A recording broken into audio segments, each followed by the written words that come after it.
It is an honor to be able to be a voice for children. Any superintendent in the country could be that voice, and so I feel privileged to be able to speak on behalf of my colleagues. I describe our school district as a transitioning school district. The demographic is shifting a bit, but we still enjoy strong community base. The community itself changes, and it has changed over the last 50 years, and every day it just keeps changing more and more. That also affects the school district, and so Dr. Hart is constantly working at trying to help better our school district and deal with these changes. She's representing a district that's in a community that's striving for excellence. While we're a diverse community, everybody's coming together for one goal, and I think that starts with the leader of our district. Before she got here, we had a motto of, I think it was moving on up. Well, you know, my question was always, where are we moving to? Where up are we going to? Because we weren't really going up. Dr. Collins Hart finds ways to balance the scales, so to say, with promoting positive changes. She recognizes all of the challenges in the community, and she studies them and she brings them to us board members, so we are informed. Our strategic plan drives what we do across the school district. As students' needs evolve, our programs evolve. I would say I'm proud that we don't have cookie cutter programs. We look at what our students need, and equity for us is creating an environment so that they are competitive. We have seen an increase in the number of students who come with lack of readiness for school. We have to take care of that whole child, because if we are not addressing those needs, children cannot learn.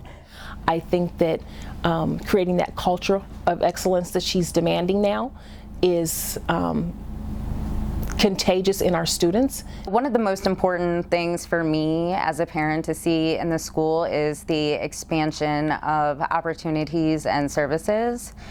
And Dr. Collins Hart has done that. I'm not concerned that equity will go away.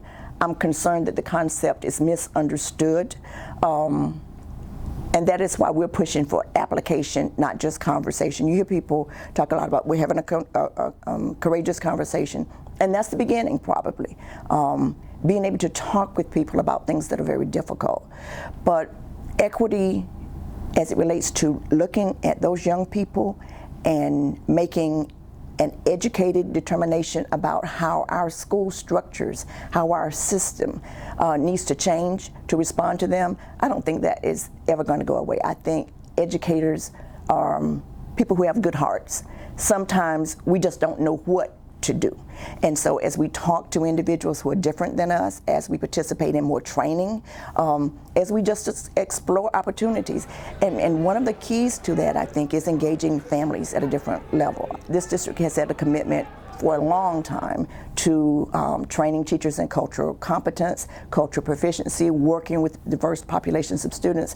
I believe that we have now transition into applying, though, what we've learned in terms of our daily practices. She engages heavily with the students. She has her own student council of student advisors that she works with. She's out in the schools communicating with students. One of the things that occurred my first year here was we had some students who walked out because of a situation that they didn't agree with. And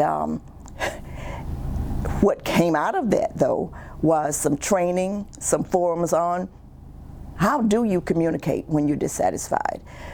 So when Parkland happened, our students were on the front page because what they'd learned is how to organize, to be heard and be heard appropriately. A couple of my superintendent's advisory group, those are young people who meet with me and my leadership team monthly, high school students, and they're grades 9 through 12, and they're representative of each of the high schools, and they tell us what we need to know and how we need to do, but they also give us some advice, and we bounce ideas off them. She has worked relentlessly to do her best for the school district and accomplish the needs of students as well. So what kind of equipment do I need to do that? She asks opinions of teachers and students and different staff members, and she actually means it. You know, some people will say they're very democratic on their leadership style. However, I feel like some of them fake it. But with Dr. Collins-Hart, I really feel like she listens to concerns or issues that come up and actually acts on them, and we can see evidence of these being acted on. And I really feel like that is a very strong leadership style that she has, is having that democratic leadership style and acts upon that. It shows that she has the pulse of what's going on in the school and the district, and she's there visible. And I think that's a huge quality to have as far as a leader as a district or a leader of the community, is making sure that you're visible.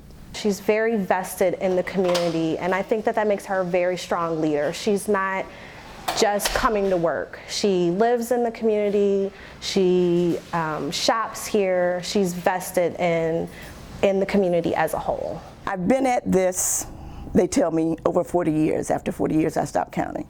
And so I would guess that my leadership style evolved. I believe I make people want to do better. And to me, that's what a leader is. Not doing it all yourself, not feeling that you're forcing people, not feeling that people operate out of fear, but they operate out of commitment and to being a part of a team. I consider it an honor to represent NASS. I consider it an honor to be a voice for children and for education. And I just thank you for this opportunity.